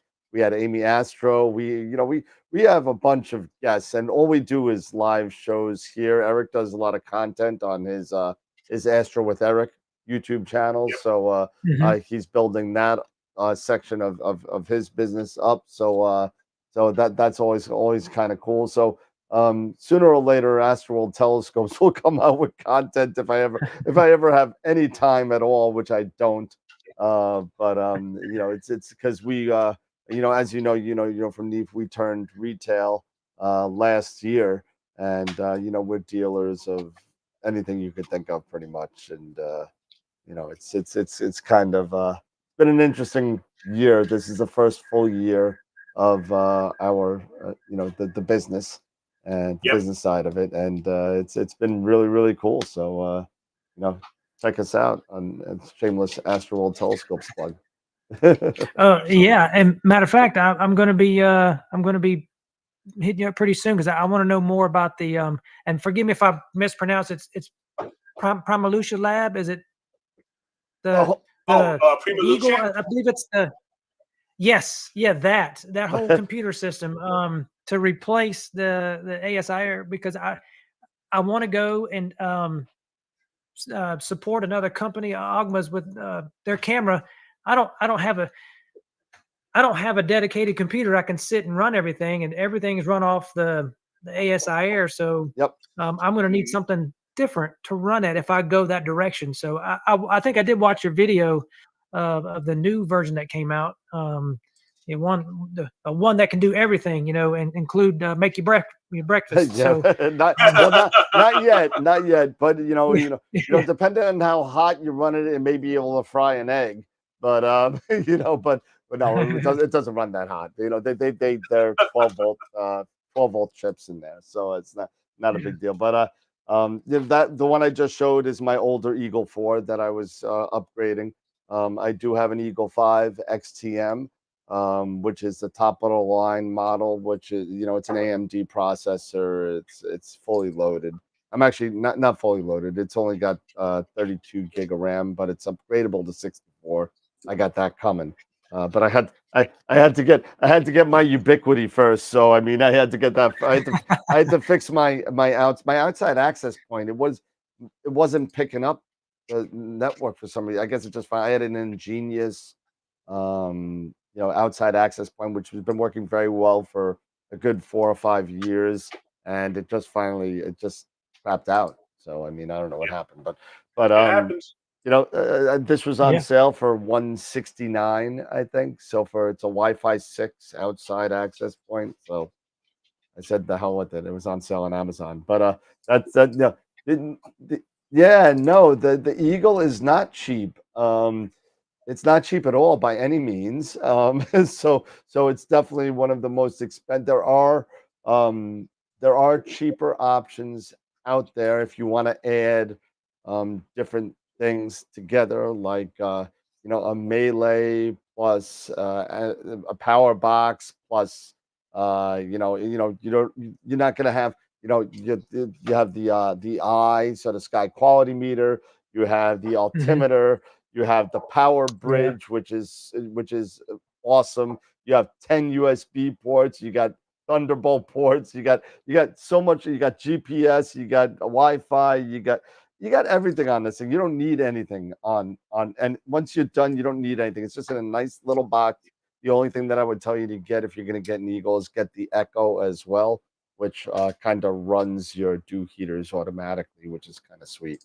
That's pretty slick, yeah. And then when you start one, you go brand loyalty, right? You end up getting next thing you'll probably end up getting is an Asato, the focuser, the wireless focuser. throw that on there. Then you want to rotate, so you get Narco, and you throw that on there. And they have ghost mode now, which there's no USB cables. They do virtual COM ports now, so it's wireless virtual COM ports, where all you need is to put power to the one device, the Asato, and that's it. So one cable to rule them all. Wow. You know, Yeah, pretty much. Yeah. That was my plan last night, to test that, that wireless COM port, and I unfortunately upgraded to Windows 10, and the whole damn thing crapped out. So I spent 3 hours trying to fix it, and yeah, it was it could have been me. I don't think so. I'm pretty darn good with computers. I'm not as good as Eric, but I'm 75% maybe of Eric, and because Eric will sit there and run Cat 5 all over his house, where I'll just put the electric in, the power bridge to that. I'll just throw them all over the place, and the hell with it. I'm not running cable through the roofs. I'm not doing you do the power line. Yeah, I'm running the Cat power 6 line. everywhere. Power line. I'm not good. Yeah, I'm building a ubiquity network with a freaking server rack and stuff like that. Well, when they figure out, if they come out with a all sky camera design that works like you just said about powering everything up and then it just transferring everything over for virtual COM ports, you let me know, and I'll pick one of those up tomorrow. I mean, hey, you know what? We're heading in the right direction. I mean, the well, I don't even want to talk about the 2620 ASI version. I don't even want to talk about that. But the Eagle, to me, since I bought my 3, I guess about 7 or 8 years ago now at this point, I bought my Eagle 3. And it's transformed everything for me, because everything is just kind of there. There was no ASI Air when I bought my first Eagle, so there was no ASI Air really. There might have been a white box, the old white box ASI Air, which kind of was, it was okay, but it was kind of like funky a little bit. And then I bought the Eagle. It was a Windows computer, so I knew Windows, so I was running Sequence Generator Pro on it, and I was done. And then I migrated to Nina, because Sequence Generator Pro became, it became a subscription. Nina was free. Sean Nielsen, my buddy who's in the chat, gave me a couple of swift kicks in the butt to switch over. So I did. And I haven't looked back ever since. I haven't looked back. So. Yeah, I got picked up that Sequence Generator Pro. I used it 3 or 4 times. I watched Amy Astro's couple of videos on how to use it, and I used it with my DSLR. Sure. I think I used it with that, and then I couldn't really figure out. Well, like I say, I don't have a lot of patience. Just like with PixInsight, I couldn't figure out how to automate everything with using my computer. And then I'm not sure how I changed from that to. I think I tried APT once. Okay. Never tried Nina, and then I went into tried SharpCap, and then I think for Christmas, I think a year and a half ago, it hasn't been that long, maybe a year ago, I got the ASI Air and figured that one out, and I just kind of went with that one because I was like, oh, I don't have to leave my computer outside anymore in a bucket or covered up, because I've already ruined one doing that, and it was freezing cold, freezing, or so much dew, and but yeah. I mean, there's something to be said to kind of having everything on the mount. All the wires go up instead of down now. So if you have your USB cables are going to the Eagle, ASI Air, Melee, whatever you're using, and everything's going up now, and it's being moved with your telescope, so a lot less chance of cable snags, whatever. You don't have 5 USB ports to a USB hub to a laptop, and all that kind of stuff going on. And then next thing you know, you hear, and then something got disconnected somewhere. You're like, what the hell was that? I didn't tag it in my USB wires, so I don't know. I don't even know what device is off.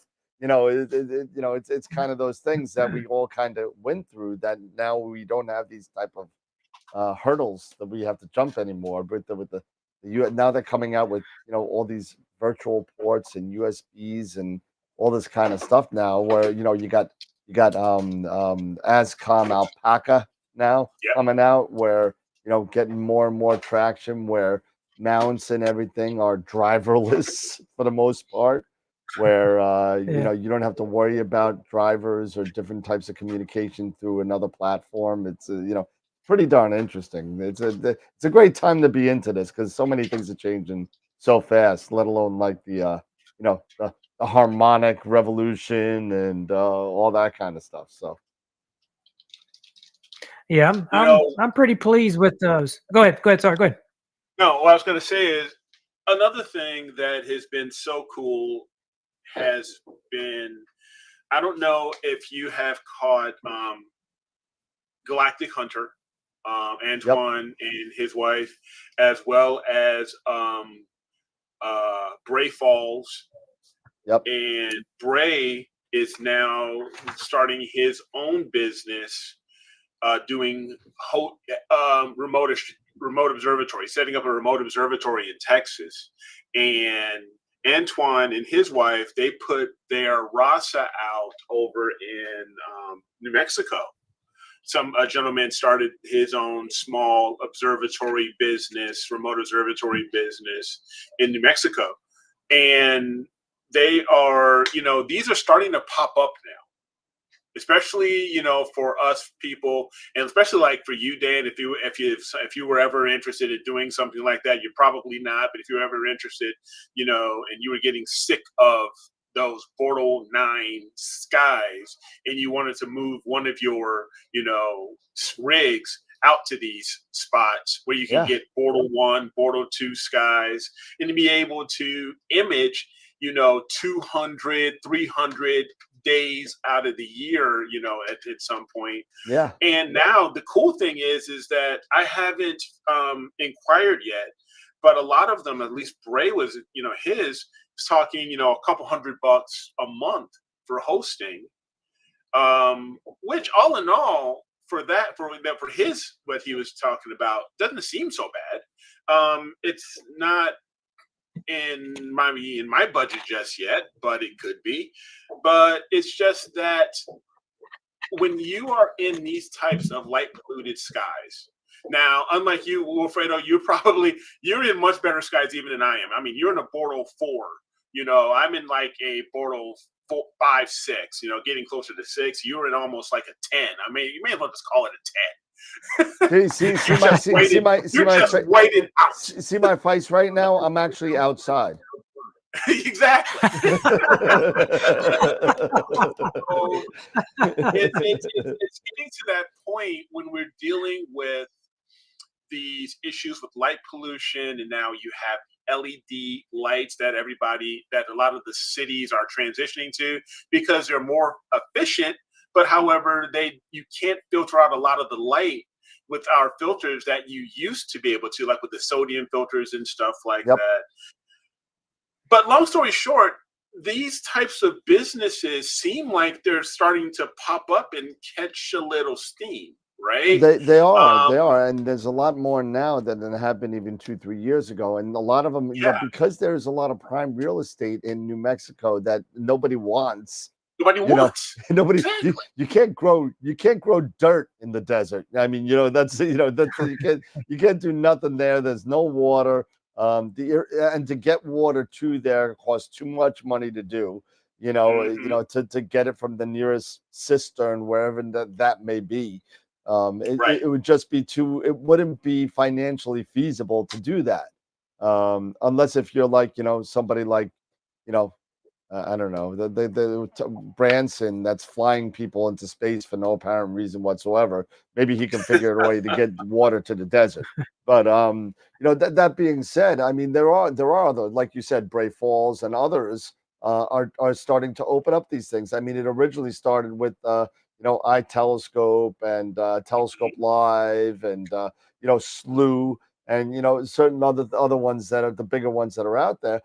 These other guys are going to be popping it up to do stuff for people that have some disposable income to kind of hey, listen, you're going to take my scope and I don't have to worry about upkeep or whatever, and you're just going to open up on every clear night whether I do it or not. And and You just know? roll it back, and that because that's what they do every clear night, Yeah. no matter what. They open it up, whether you do it or not. It's open up to everybody, and if you're there, you just set it up and you go. Yeah. Wow. Because so much of like what a lot of us are starting to do now, even in our own backyards, with the ASI Air. But if you're starting to move to an Eagle and you're going to be using Nina and stuff like that, you all are already learning how to do remote astrophotography. Yep. You're already learning how to do it. Yeah. Yep. So it's now okay. The only difference would be now, instead of it being your rig being in your backyard, it's under a Portal 1 sky. Right. Right. And that to me has been one of these intriguing things that is starting to, like I say, catch some steam, that makes people, especially like myself and Dan, you, who are in more light polluted areas, an opportunity to put our stuff. It's our own gear. It's still our, it's probably still, it's our scope, maybe even our mount that we're just putting onto a pier now that they'll supply us, and they'll give us all these other extras and give us a fiber network connection so we can hop onto our stuff, and you just go. and you don't have to set up or break down every night. How sweet Every is night. that? And Yeah. and even if it's like $500 a month, right? Okay, it's 500. You know how much my storage facility costs me? $360 a month. So for an extra $140 a month, I could do it if I just get rid of everything in my storage facility. But I mean, but I mean, it's one of those things that, okay, you know what? I mean, I have now 700 credits in Telescope Live that I haven't even touched. I got a lot. I've been paying for it since we did that contest back in right. 2020. I've been paying for it every month. $19 a month, and I've been getting credits upon credits, and I have almost 700. And you can get like really good data if you're just doing narrowband stuff. Mm-hmm. I could probably get 20 hours worth of data with 700 credits. Yeah, wow. Under a Border 1 sky in Chile. Under Border 1 sky. Yeah, on a TAC 106 mm-hmm. and a FLI camera. I mean, so I mean, but there's a thing to be said about it being your equipment. The reason why I haven't touched it is because I have a thing about it being my equipment and my stuff, and then using somebody else's and paying for the data pretty much. I don't know. It's just that's just something that irks me a little bit, where I'm sitting there and like, okay, you know what? It's cool if I'm doing something that I can't get, like those Southern Sky targets, that kind of stuff. Right. If I want to get the Dragons of Hera, or if I want to get Omega Centauri, or if I want to get Centaurus, say, the Magellanic Clouds, or all that kind of stuff. I'm 52. What year? How old am I? What is it? 53. You'll I'm 53 be 50 now. Yeah. I'm 53 Oh, you now. have. Yes, right. You have jumped over there. That. I'm closer to the tomb than the womb, as they would say. Exactly. Exactly. And so the odds are slower and slower. Probably not going to make it, to down south. And if I do, I'm not going to make it with, a piece of equipment that I could I'll be flying down there with like maybe a Red Cat or a Sea Star or something, like that. But AZ, I'm sure some of these spots, they may have certain liability insurance and stuff like that. It's all insured. It's all insured, and stuff like that. But a lot of times, I mean, imagine I take like in your case, Wilfredo, you take your Sim 70 and your FF130 there, or your Rasa 11, you move it over there, you set it up, you make sure everything is done, you figure out how everything is going, they get you the space, and then you head back to your home and you test things out to make sure things are working, and then all of a sudden you don't have to worry about, am I gonna, because you're in this huge roll-off roof that's gonna give you, and sometimes you're like in this valley, where you can get perfect 360-degree views of the entire northern hemisphere, pretty much, And you Wow. can say, okay, now today I'm doing this, or today or tonight I'm doing that, or whatever. You're still running your stuff. Yep. It's just in a different spot. You still log in like I do it right now. I'll go in and I'll log into my Melee computer, into Nina, and do all that stuff, set everything up like I always do. It's just now a little different. So it's one of those things that really make you think about where things are going with astrophotography is what I'm getting at.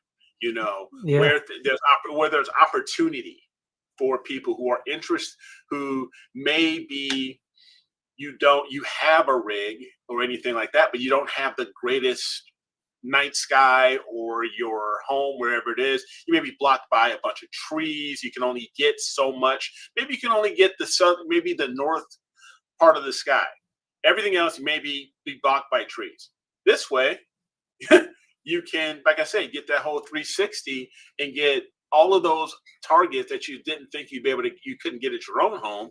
Now you say, Yeah. and it's still your own stuff. Yeah. So if you wanted to, you can do something like that, and because it's your stuff, you can then enter that stuff into our Image of the Week contest. Yep. Because that's your gear. Yep. And just to let you know, as a little segue, the Image of the Week contest is up. The poll is up. Sorry, I got busy yesterday. Didn't have a chance to get it up and running. Well, whatever. Yeah, I'm not worried about you. So it is up and running. The first vote, the most votes looks like they're starting to get made. So go there, astroworldweb.com/ILTW. Yep. And vote for your two favorites. I'm going to actually bring and share up here who we have for view. So let me go there. So turn your screen. Maximize this guy here. So do not forget, get your entries in. If you are interested in having a shot at winning this $600 AstroWorld gift certificate, for if you win Image of the Year, get your entries in when we open up we open up the entry windows every Saturday. So again, congratulations to Dr. Greg Meyer for his Spaghetti Nebula. Yep. For last week. Nice. And this week for May 10th, we have two entries. We have the Needle Galaxy by Ernie Jacobs, and M81, M82 by Josh Kovac. Nice. So go ahead and do that. Get your stuff in there and sign up. So go.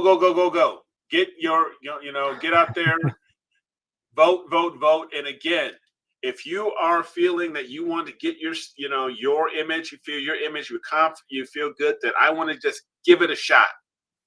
Nothing hurts. There's nothing beats a failure but a try, right? Just try. Get out there. You never know. You may end up being one that says, you know what? I got Image of the Week, and then you can move forward to Image of the Month. And then if you get Image of the Month, you already know you're going to be in the calendar for 2025. Yeah, I I think I got like one or two more of those calendars. You still got one or two more. You still have a couple of those, because if you don't, you can get in there and get into our Image of the Week, Image of the Month calendars that we have. This was a 2024. Oh, you got one? All right, cool. All right. Yep, this was a 2024 edition where we have Tom Peter, who won Image of the Year for 2024 with his M45. Yep. So you can have your shot too for 2025. Get your shot. I mean, there's some great shots in here. I mean, Abe Jones. I mean, look, for M42. Yeah, nice. And if we go to this, I mean, you were just showing the Seagull Nebula. So we have a shot of the Seagull Nebula here. from Josh. So you could have a chance to get your image, in here for image of the month, as well as being at running for that $600. Well, just so I hit on. Well, hold on. Let me hit on that before you hit on that a little bit more, because it looks like that there's been a lot of talk on the Discord about which way we're running as far as the prizes are concerned. So there is a pool right now of $600. Thank you to Sean Nielsen and AZ Astro for donating some cash for the cash prize. I'm going to be putting the poll up tomorrow, but it looks like we're going to be running a first, second, and third prize for it, for picture of the year. If we get more donations, that prize will go up, but it will be 50%, 30%, 20% for first, second, and third place. So that's how I think that's going to run. Okay. If that's how we're going to run it, then that's how we run it. That's my thought before we kind of, throw a $600 gift certificate for one person. I think that, that we're going to kind of do it that way, because I think if, and listen, if anybody out there in the chat wants to donate to the grand prize of any amount, $5, $2, $1, $200, it doesn't matter. Hit me up on the Discord and let me know privately. And if you want me to let people know that you donated, that's fine. I'll put you on the list. If you want to be anonymous, that's fine too. But if you wanted to do that, that's fine. But just remember that that's the way it looks like right now. I'm gonna put the poll up on the website tomorrow on the AstroWeb website for the show. It'll be under contests, and right where your picture of the week is, vote for your prize package, I guess I'll call it, or something like that.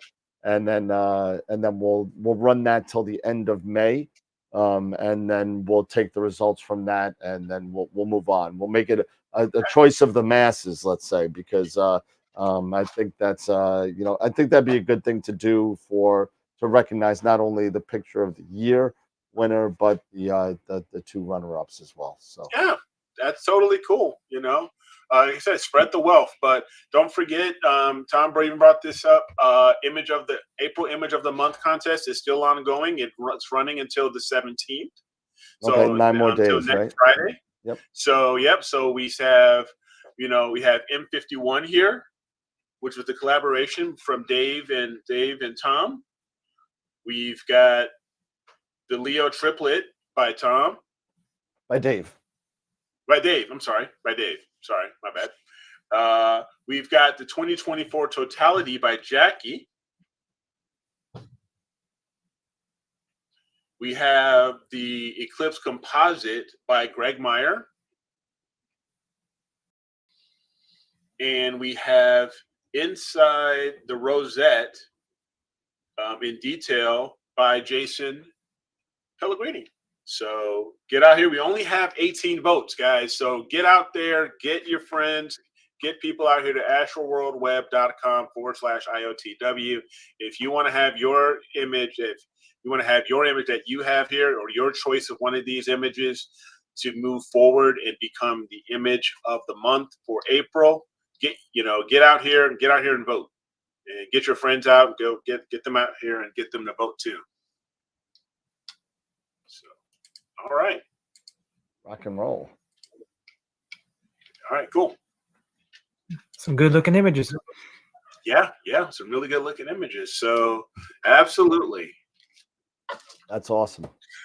All right, so I actually looks like next Wednesday we're gonna have Alan Mitchell on. It looks like he's feeling better. Good. He actually canceled, so he confirmed with me today. He confirmed with me, but we'll see. Yeah, hopefully that doesn't change. So that will be our next guest on Wednesday night. But we really appreciate Wilfredo, for you coming down and hanging out with us for a couple hours and showing us your journey and your travels in astrophotography, and learning a little bit about you and your channel and your website. I've been flashing your join Wilfredo's Astrophotography on the bottom, and popping your website in the chat. So hopefully you get a little traction there also. So, but it's been great having you on. Thank you so much for chilling out with us. Thank you for inviting me here. It's been a pleasure, and thank you to everyone who's watching. And please go check out starwalking.org and hope to see you out there. Hopefully, going to go to a couple star parties this year. Try to venture out and do some outreach and definitely start tuning into the show and hopefully come back here and be on the show again one day. So it's been a blast and a pleasure. Are you going to Spruce Knob this year, maybe? Because I might be going there. Honestly, it's still all new to me what's out there. So I'm still trying to research where things are and what's going. Mainly I just hear about them by watching other people's YouTube about, I went to this star party or I went to that star party. So I'm just trying to find out what's going on at what time of the year and where to try to be able to put in, take off from work and travel to it.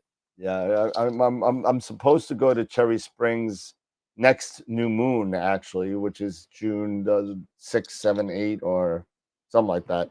That whatever that weekend is. I got to talk to some people. We were looking at dropping an RV in Cherry Springs, but there might be a little kink in that plan. They want a really long time for cancellation. Like earliest was a week.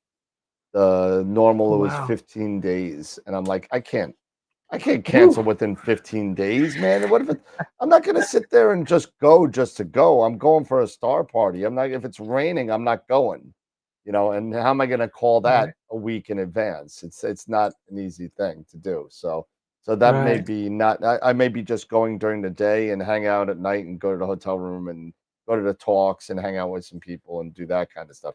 I'm done with the standing outside till 5 a.m, freezing my butt off. I'm done with that. I did that last year. Last year was the probably last time I'll do that without some sort of. I'll buy a teardrop or something and put it on my RAV4 and do something.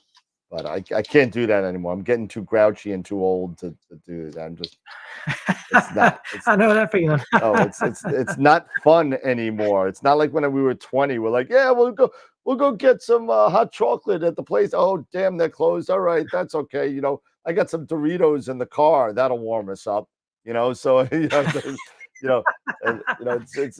it's like it's one of those things that's just not. It's just not working for me anymore. It's just not doing it anymore. even in the middle of June in Pennsylvania, it drops to like the mid 40s at night, and it's cold. That's cold to me. At mid 40s, when it gets cumulative as the night goes on. The later it is, the temperature may not drop, but it still gets colder, and things start getting wet and dewy. That's why I have a camper. What? That's why I have a camper. Yeah, well, I was looking at a truck camper. I was looking at some sort of teardrop kind of thing. Like, I saw Trevor had one in Cherry Springs last year that I looked at it. It's $45,000 for that one. But I mean, I don't need a souped up thing. It's just me. I just need a bed and heat. That's all I need. So to talk about that portion, we recently, many years ago, I had a motorcycle and sold a motorcycle, but I kept the V-nose 6x12 trailer. And then 2017, 2018, somewhere around there, purchased some lake property and needed something to stay in. So I had that motorcycle trailer. So I put one of those mini split heating and air conditioning units on it. Yep. Mounted it to the side. I made a little pull out for it, so it'd stay there. When you're parked, you'd pull it out. When you're driving down the road, you just stick it in. And it was small enough so it wasn't as wide as one of the tires, so it wasn't sticking out very far. But I put a 2-person couch in there, a TV, and I built a little bathroom in there with a toilet. That worked well at the lake. And then brought it over here, and then we ended up selling it. And then started doing more of this astrophotography stuff. And I'm like, wow, that little camper thing would have been great Yep. to take to go to someplace. So yeah, Yeah. if we ever get back into that, I'm getting another 6.5 foot 6.5 foot 12 nose V nose trailer, and There you go. know, for $6,000 you can have a nice trailer, heat and air, your own toilet, and a pull out 2-seat sofa, plenty enough room with your gear and stuff in there. That worked for me. So when you said that, I'm like, oh yeah, that's what we used to do. Yeah, it's definitely one of the things that I'm not willing to do anymore. I'm just not willing to stay out and the last time we did it, it was me and Sean Nielsen. By the way, we went to Starfest in Canada, and Sean's from Canada. He lives quite near to where the Starfest field is, and me and him and Ron Breacher were going up there, and we went up there to hang out and whatever. And so me and Sean said, yeah, we'll stay, we'll go get a B&B, and, we'll go to the Starfest and whatever. So we went there, and, Sean's got his Gear 60, a small kind of, 60 millimeter refractor with the HEM15, and I got my FRA 400 and, my Pegasus, and just, why I was doing like, what was I doing there? I was doing the Seahorse up there, and he was doing something else. And so about 2:00 in the morning walks around, and I'm looking at him, and he's looking at me. We got icicles on our freaking nose. We're shivering like Sean's got like, he's like, Dan, can you get me the blanket out of my car? So he looks like he's got the blanket over his head. He's like this. And I'm like, oh man, I'm like, Sean, we are way too old for this shit. We're just way too old for this. I will never do this crap again. I swear to God, it's not happening. I said, Sean, you know what? This is what we're going to do next year. I'm going to Starfest this year. I'm actually a sponsor for Starfest again. And I'm going up to Starfest, and this is what we're doing. We're going to go during the day, and we're going to go to the talks and hang out with the people that we want to see, meet, schmooze with, whatever. Then we're going to go back to Ron's house, and we're going to image at Ron's house and drink beer until we pass out. And that's what we're going to do. And that's what we're going to do. So I think that's the plan for the next Starfest 2024. So it's going to be a lot of fun. So it's going to be definitely a lot more comfortable than the last one. Wilfredo, I'll tell you the story about the whole travesty of the Airbnb in Canada. I won't subject the people that are listening to us to it, because they've heard the story probably 15 times in the past year. But it was a pretty big disaster. We'll just leave it at that. One thing, Wilfredo, that I want to share with you, I put it in the chat here, but I had to break it up a little bit because of, I can't put the URLs here like Dan can. But if you go to, if it's in our chat here, it's go-astronomy.com / star-parties. And there's a list of all of the a lot of the bigger star parties across the country and in Canada. Yeah. So you can take a look at that, and if there's one that you might be interested in, you can feel free to check that out. Yeah, thank you very much. Not a problem. Appreciate that. Well, what we usually do at this point at about 10 o'clock, we just really kind of do a round robin of a little, Jerry's final thoughts, I guess, from Jerry Springer. So, don't worry, Eric. Don't be throwing your Jerry beads out to the camera, please. Let's keep it G-rated this time, not like the last time. Yeah. Go ahead, Eric. So no. Again, Wilfredo, thank you so much for joining us. We really appreciate it. Congratulations on your journey so far. Wish you all the best. And continued success, on your journey, moving forward, as well as with your YouTube channel. And do you have a website as well? Or yes, do it up there. What is that website again? Starwalking.org. Okay, very good. So yeah, and so definitely check that out. For me, again, getting my website going, astrowitheric.com. And I've got my new blog post out talking about Galaxy season. Since we are in the middle of Galaxy season, we're getting closer towards the end of Galaxy season now. So definitely, guys, if you're, please go ahead and check that out. And would love, you guys to sign up, subscribe, to share your comments on the blog post that I'm putting out there and all of that good stuff. So definitely would appreciate that. It's still a work in progress. I still got a day job. It will never change. It's always a work in progress. It's always a work in progress. So eventually, it'll get to the point where I'll have most of my images on there. But it's good so far. And eventually, I'll get back into YouTube and doing more YouTube videos too, because that was fun doing the live stream last week. Yep. That was a lot of fun. Would love to do that again and stuff like that. And like I say, Wilfredo, you are more than happy. You're more than welcome to come on those and stuff like that and hang out with us. So absolutely, the door, the invitation's open, rather. Yep. So appreciate that very much. Yeah.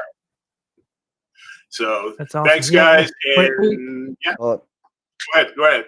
Oh no, I was just going to say, working a full-time job and before, like last August, I think we were live streaming over 70 hours in a month, and that just can't do that anymore. It's just too much. No, that's too much. It's a lot. It's a lot of work.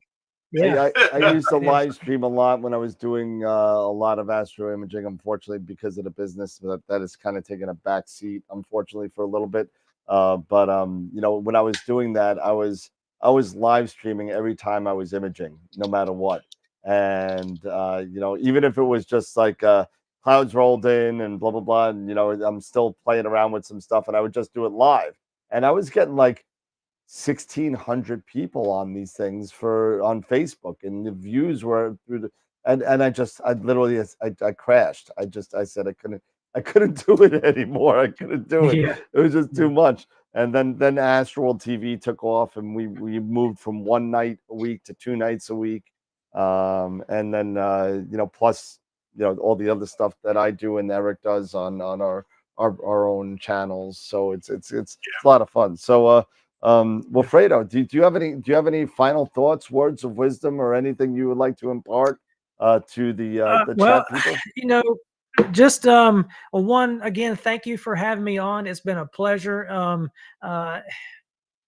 It's just amazing to be part of this community in astronomy, amateur astronomy. And I would just, our channel and what we're about really is just to try to unite everyone, under space and the stars, and just, be nice to everyone. So thank you again for having me on. And I look forward to seeing y'all during the week. Now I know that this thing is here, I'll tune in and and I look forward to hanging out. This is great. Thank you so much. I really appreciate it. Thank you.